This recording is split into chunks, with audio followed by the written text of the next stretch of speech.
Om Namo Venkatesaya. Let's move on to the next sloka. Paramam yo mahattejaf, paramam yo mahattapaha, paramam yo mahad-bramha, paramam ya parāyaṇam, paramam yaha mahattejah, paramam yaha mahattapaha, paramam yaha mahad-bramha, paramam ya parāyaṇam. So here is answering the second question. Kimvapyekam parāyaṇam. That was the second question that Yudhishthira asked. That means who is the ultimate refuge of all of us. And Bhishma Pitāmara is answering this question in this sloka. Paramam yo mahattejah. That means that Paramatma, who is the ultimate God, who is of the form of great tejas. That means he's got the greatest effulgence. In fact, our Upanishad says that all this the sun, the moon, and all these nakshatra ganas, all this, the light bodies, all derive the source of light only from Bhagavan. So Bhagavan is called, has got that great an effulgence, and therefore is called as Paramam yo mahattejah. Other meaning of tejas also is knowledge. So Bhagavan is the greatest source of knowledge. He is the source from which the entire branches of knowledge emanate, and therefore he is also the form of knowledge, and therefore he is called as Paramam yo mahattejah. Paramam yo mahattapaha.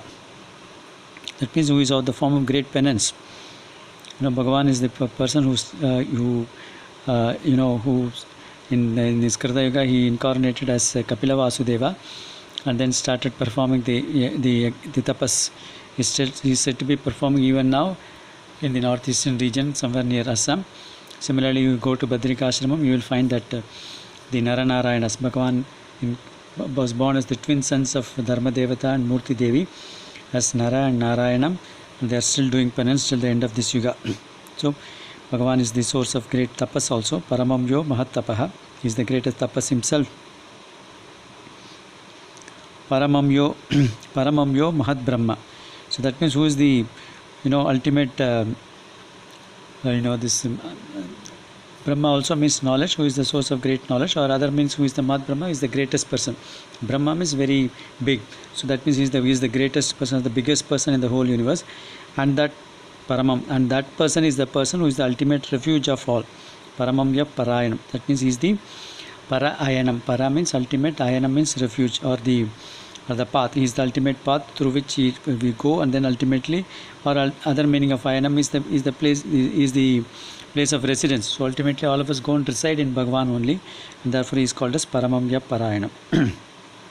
So he is answering the second question by saying that he is the greatest source of knowledge, he is the greatest source of effulgence, he is the greatest source of tapas, he is the greatest person, and therefore he is the ultimate refuge of all of us. So he is only giving the logic why he is the ultimate the ultimate refuge of all of us.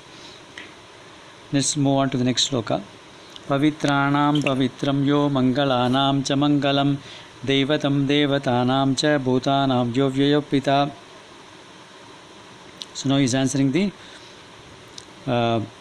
question for the first question. First question was Kimekam daivatam loke, who is the supreme deity in this whole universe. He is answering this question here. Pavitrāṇām pavitram yo. That means he is the purest among the pure. That means he is the person who is giving the purity to the pure things. The pure things are like the Ganges is pure, the pavitram, that means this Kushagas is pure. All those things, the purity, they are all supposed to be pure.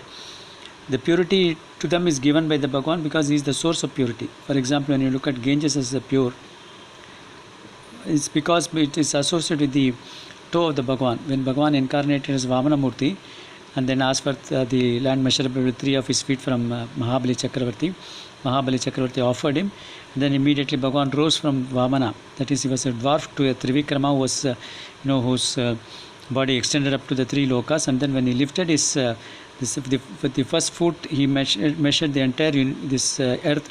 With the second foot he measured the entire universe, the Akasa and other places, the heaven and all those things.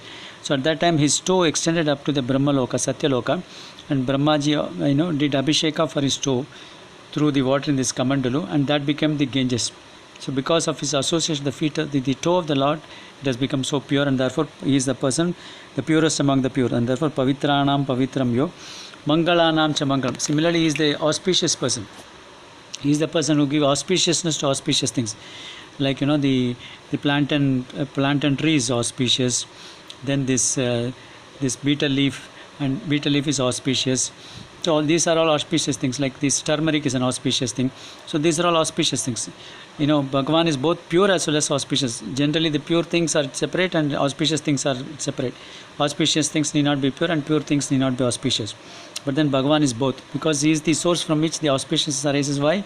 Because Mahalakshmi is the source of auspiciousness, and she is residing ever in the chest of Bhagavan, Vachasthalam. Therefore he is the source of auspiciousness, and therefore is the auspicious among the auspicious things.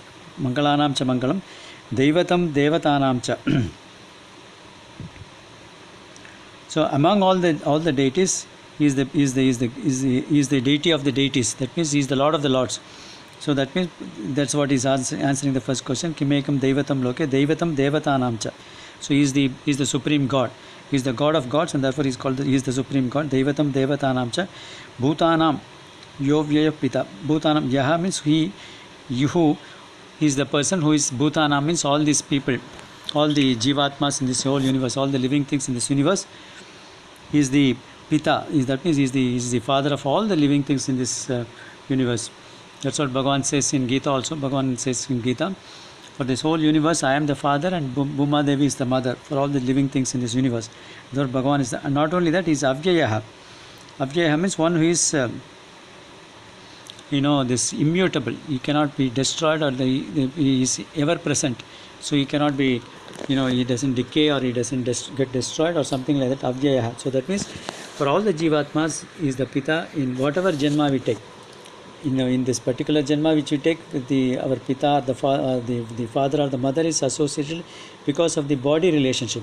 This body with the body of my father is the father and son relationship. So whereas the relationship between the Bhagavan is with the Atmas, that is Jivatma and Paramatma.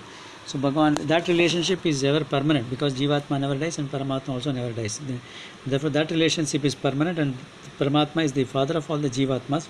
Therefore he says, for all the jivatmas in this universe, he is the father, and he is the deity he is the supreme deity. Therefore he is answering the first question. So now he has answered all the 6 questions. So the first question he asked was Kimekam daivatam loke. Bhagavan, he says, he is the Bhagavan Vishnu is the supreme Lord of this entire universe. He is the ultimate refuge of all the people, which was the second question. He should be praised and he should be worshipped. And then according to my opinion, among all the dharmas that I have taught you so far, the best dharma is chanting the name of the Lord through this Vishnu Sahasranamam. Chanting the 1,000 names of the Lord is the best dharma that you should chant along with bhakti. That's what is the the answer for the 5th question. And the 6th question, Kim Chapan Muchyate Jantur Janma Samsara Bandhana. That means chanting the name of the Lord alone, any jivatma that leaves this world will ultimately get liberated and go into moksha. So these are the 6 questions that has been asked, and Bhishma Pitāmara answered all the 6 questions, though not in the same order in which it was asked. Om Namo Venkatesaya.